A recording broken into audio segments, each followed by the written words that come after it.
All right, welcome to another edition of Straight A Walking. We're here in Bedford, New Hampshire again, out in front of one of my very favorite places to visit, Stella's Fine Chocolates. Lydia's a friend of mine. We're going to go and surprise her with a couple of math questions, see how she can handle them. You ready? Let's go.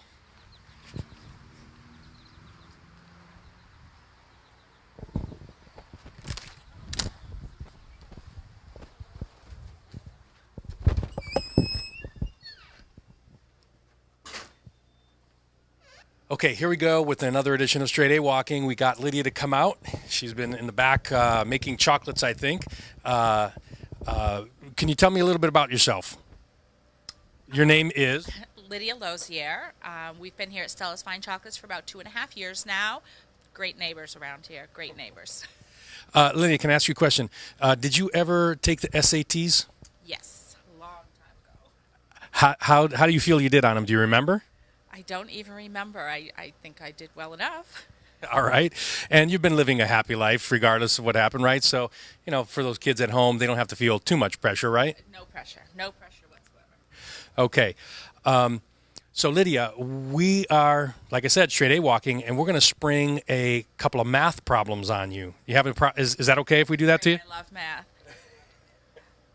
Actually, Lydia's suggesting that she's not a fan of math, so maybe we'll catch her on one of these. But remember, you kids at home, you have the advantage of remembering what the lesson is about that we're about to give her the problem on. So we're going to do the split screen, and are you ready to go? No pressure. Are you ready to go? Sure.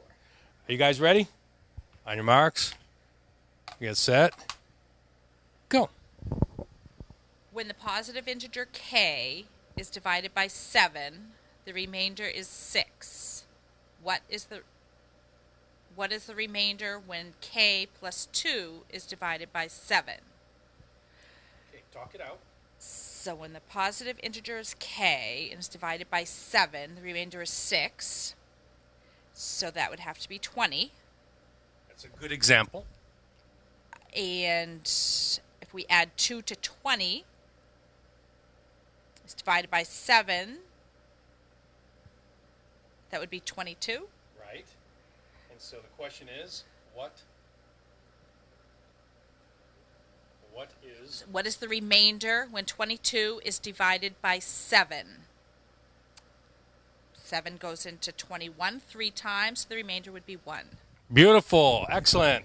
So remember, when you don't know what the variable is, plug in a value that makes sense. That's one of our chief techniques, plug in values. And she just did that instinctively, plugging in 20 as an example for K, then talked it out. And remember this also, after you do, most SAT questions make you do little mini calculations along the way. Always reread the question, right? So once you had to do a couple of those, it's like, oh my gosh, what was the question again, right? You have to go back and say, what is the remainder? But you did beautifully. Okay, let's go on. We're getting ready for the second question here. All right, ready for problem number 2. Are you ready? Are you ready over here? I'm going to give it my best shot. As ready as you're ever going to be, right? All right.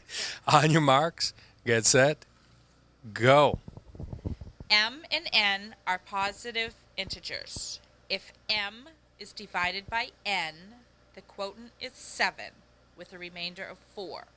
Which of the following expresses m in terms of n? Okay, m and n are positive integers. There needs to be a remainder of 4. Good. You see how she's talking it out for herself? Excellent. So, And m is divided by n. So in order to get m, what do you have to do? I'm thinking I need to multiply. Excellent. So can you use that knowledge right there to narrow down your possible answers? Well, it would have to either be A. No, it would have to be B. Because you're gonna get an answer of 7. Good. A remainder of 4, so it's either going to be B or E. Correct. So if I multiply, 7 times 7 is 49. I need to have a remainder of 4.